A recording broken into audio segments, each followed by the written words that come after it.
A Separate Piece by John Knowles and Looking for Alaska by John Green have similar plot and character development as well as situational connections.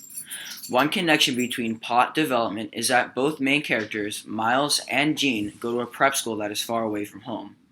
This lets them do stuff they wouldn't typically do because they know their parents won't find out. This develops the conflict because they get into friend groups and situations they wouldn't typically get into. For instance, in Looking for Alaska, Miles begins to drink, smoke, and getting into trouble after becoming friends with the wrong crowd. In his old school, he was a good kid who had no friends and stayed home by himself. Also, both Jean, Miles, and their friends share similar characteristics. Both Jean and Miles are small and gonky, while their friends are strong, popular, and smart kids.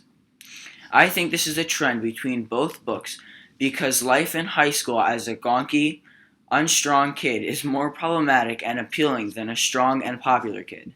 This is because the reader can feel more connected to a character when they are not intimidated by them.